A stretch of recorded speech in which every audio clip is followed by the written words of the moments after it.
Hello parents, teachers and students. तर बघा, आज आपण बघणार आहोत सराव संच 3.1. खूप सोपा आहे. सराव संचामध्ये आपल्याला काही संख्या दिलेल्या आहे.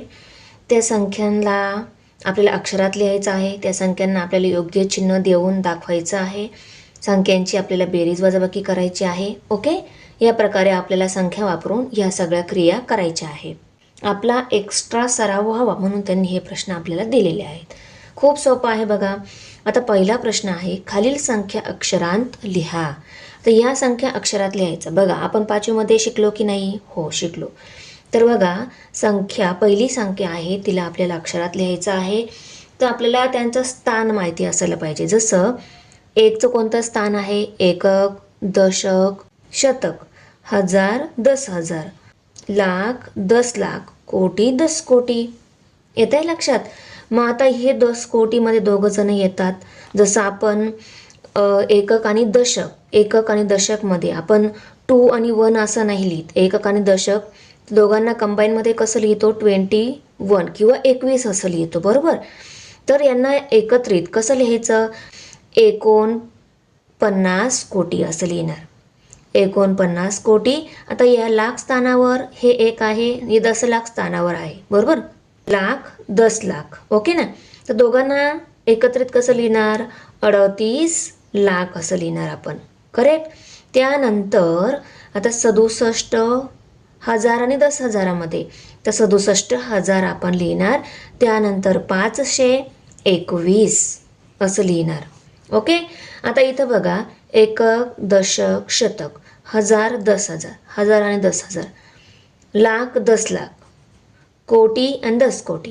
तर या दोघांना एकत्रित 28 कोटी, 41 लाख, 57,649 असं आपण लिहिणार, बरोबर? आता यांचं कसं लिहिणार? एकक, दशक, शतक, हजार, 10,000, लाख, 10 लाख आणि कोटी म्हणजे 2 कोटी. आता इथं एकच नंबर आहे म्हणून आपण त्याला काय लिहिणार? 2 कोटी लिहिणार. 37 लाख, 50,145 असं आपण लिहिणार. त्यानंतर बघा, ही जी संख्या दिलेली आहे, एकक, दशक, शतक, हजार, 10,000, लाख, 10 लाख आणि कोटी, 6 कोटी, 79 लाख, 41. पहिली संख्या कशी येणार अक्षरात? 49 कोटी, 38 लाख, 67,521. बघा, ही संख्या अक्षरात लिहून घेतली. आता दुसरी संख्या आहे, ती कशी अक्षरात कशी येणार? 28 कोटी, 41 लाख, 57,649. आता तिसरी संख्या अक्षरात कशी येणार?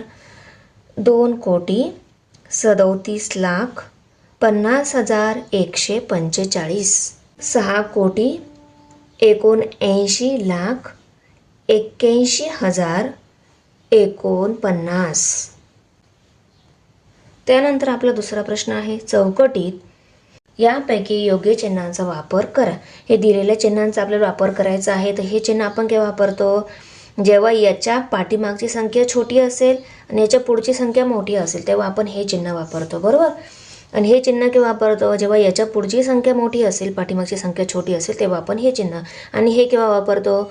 जेव्हा दोन्ही साईडच्या संख्या सारख्या असतील तेव्हा आपण हे बरोबरचं चिन्ह वापरतो, बरोबर?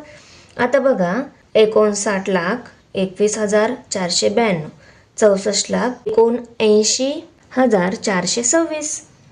आता बघा, दोन्ही संख्यांचे आपण स्थान बघून घेऊया. म्हणजे एकक, दशक, शतक, हजार, 10,000, लाख, 10 लाख. 10 लाख स्थान आहे पहिल्या नंबरमध्ये. दुसऱ्या नंबरमध्ये एकक, दशक, शतक, हजार, 10,000, लाख, 10 लाख. हे पण 10 लाखपर्यंत आहे आणि हे पण 10 लाख. आता कोणत्या नंबरची 10 लाख स्थान मोठं आहे?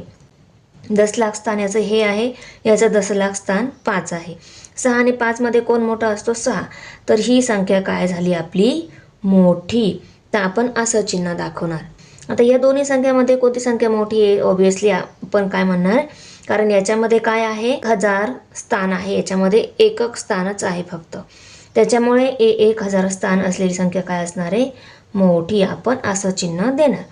तर या दोघं बघा, या दोघं 48,579, 48,579, दोन्ही संख्या कशा आहे, सारख्याच आहे. मग आपण इथं बरोबरचं चिन्ह देणार. आता इथे 0 आणि इथे 700 आहे. 0 आणि 700 पैकी कोण मोठा आहे, 700 मोठा आहे, तर आपण असं चिन्ह इथं देणार. किती सोपे होता बघा संख्या. आता आपल्याला 16 मध्ये हा एक उदाहरण दिलेलं आहे. इथं यांची आपल्याला काय करायची आहे, वजाबाकी करायची आहे. तर बघा, यांची वजाबाकी करताना आपण आडवी मांडणी करून सुद्धा वजाबाकी करू शकतो, नाही तर उभी मांडणी केली तरी चालेल. तर बघा, आपण उभी मांडणी करूनच त्यांची काय करूया, वजाबाकी करून घेऊया. 754 वजा 38,254. इथं 0 0 येणार. 7तून 2 गेले 5, 5तून 8 नाही जाती, एकूण आपण हातच्या घेणार. इथं किती झाले, 15, इथं राहिले 8, 15तून 8 गेले, राहिले 7, आणि 8तून 3 गेले, राहिले 5. 57,500 उत्तर आलं. बरोबर. नंतरचा हा दुसरा प्रश्न आहे, दुसरं उदाहरण आहे. इथं आपल्याला बेरीज करायची आहे. आपण पण याला उभी मांडणी करून घेऊया. तुम्हाला जर आडवी मांडणी येत असेल तर तुम्ही याच्या पुढे डायरेक्ट उत्तर लिहिलं तरी चालेल, पण इथे प्रश्नचिन्ह दिलेलं आहे, खाली पुन्हा उत्तर नाव टाकून अशी आडवी मांडणी करून पुढे उत्तर तुम्ही लिहू शकता. तर बघा, 2 आणि 1 3 झाले, 5 आणि 4 9 झाले, 6 आणि 5 11 झाले, 11चा 1 इथे, हातच्या 1, 10 आणि 7 17 झाले, 7 इथं, हातच्याला 1, 3 आणि 3 6 झाले, 5 आणि 3 8, 8 आणि 5 13, 1,38,67,193. आता आपण प्रश्न 4 बघणार आहोत.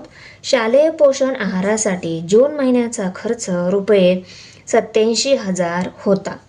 जुलै महिन्यात तो रुपये 1,69,000 झाला. तर जून व जुलै महिन्यांचा एकूण खर्च किती रुपये झाला? जुलै महिन्यात जूनपेक्षा किती अधिक खर्च झाला, हे आपल्याला या प्रश्नामध्ये काढायचं आहे. तर बघा, हा जून महिन्याचा खर्च शालेय पोषण आहाराचा आणि हा जुलै महिन्याचा खर्च, आपल्याला दोन्ही महिन्याचा एकूण किती खर्च झाला हे जर काढायचं आहे, तर तुम्हाला माहितीच आहे, ह्या जून आणि जुलै महिन्याचा जो खर्च दिलेला आहे, दोघांची आपल्याला बेरीज करावी लागेल. बेरीज केल्यानंतर जे उत्तर येईल ते असणार आहे दोन्ही महिन्यांचा एकूण खर्च. बरोबर. त्यानंतर जुलै महिन्यात जूनपेक्षा किती अधिक खर्च झाला हे जर काढायचं आहे, तर आपण काय करणार, जुलै महिन्यातला खर्च जास्त आहे, जुलै महिन्यातल्या खर्चामधून जून महिन्याचा जो खर्च आहे तो आपण वजा करणार, आणि वजा केल्यानंतर जे उत्तर येणार आपलं, तो जास्त खर्च असणार जुलै महिन्याचा जून महिन्यापेक्षा. येतंय लक्षात? तर बघा, इथे मी जून महिन्याचा खर्च लिहिलेला आहे आणि जुलै महिन्याचा खर्च लिहिलेला आहे. आता जून व जुलै महिन्याचा एकूण खर्च आपल्याला काढायचा आहे, तर दोन्ही महिन्यांचा जो खर्च आहे त्याची आपल्याला बेरीज करावी लागणार.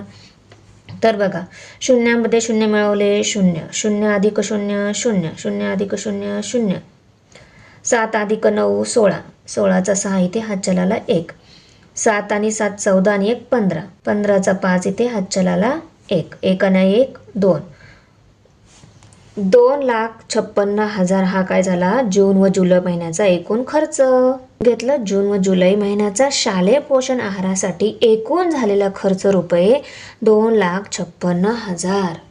आता आपल्याला जुलै महिन्याचा जून महिन्यापेक्षा अधिक झालेला खर्च काढायचा आहे. तर जुलै महिन्यातल्या खर्चामधून जून महिन्याचा खर्च वजा करायचा आणि येणारं उत्तर काय मिळणार आहे, जुलै महिन्यात झालेला अधिक खर्च हा आपल्याला उत्तर मिळणार आहे. बरोबर.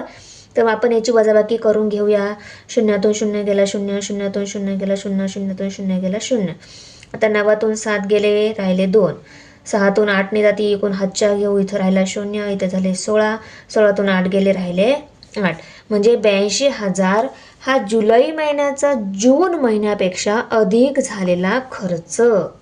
जुलै महिन्याचा जून महिन्यापेक्षा अधिक झालेला खर्च रुपये 82,000. आयकर विभागाकडे एका संस्थेचा आर्थिक वर्षात फेब्रुवारी महिन्यात रुपये 9,25,498 आयकर व मार्च महिन्यात रुपये 11,49,505 आयकर जमा झाला, तर 2 महिन्यात एकूण किती आयकर जमा झाला? तर बघा, फेब्रुवारी महिन्याचा आणि मार्च महिन्याचा आयकर दिलेला आहे, बरोबर.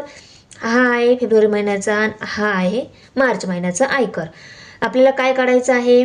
2 महिन्यात एकूण किती आयकर जमा झाला हे आपल्याला काढायचं आहे. तर आपल्याला काय करावं लागणार? दोन्ही महिन्यांच्या आयकरची बेरीज केल्यानंतर आपल्याला 2 महिन्यांचा एकूण आयकर मिळणार आहे. तर बघा, बेरीज करून घेऊ आपण. 8 आणि 5 13 झाले, 13चा 3 येते, हातचलाला 1, 9 आणि 1 10, 0 इथं हातचलाला 1, 5 आणि 5 10, 10चा 0 इथं हातचलाला 1. त्यानंतर 10 आणि 5 15, 15चा 5 इथे हातचलाला 1, 5 आणि 2 7 झाले, 7 इथे लिहून घेतला, 9 आणि 1 10, 10चा 0 इथं हातचलाला 1, 1 आणि 1 2 झाले, म्हणजे 20,75,003 हे काय झाला? 2 महिन्यांचा एकूण आयकर. तर आपण इथे लिहून घेऊया, 2 महिन्यांचा एकूण आयकर रुपये 20,75,003. 2 महिन्यांचा एकूण आयकर रुपये 20,75,003 जमा झाला. सराव संच 3.1 संपलेला आहे. व्हिडिओ कशी वाटली? आवडली असेल तर लाईक करा, कमेंट करा आणि शेअर करा. तर भेटूया पुढच्या व्हिडिओमध्ये.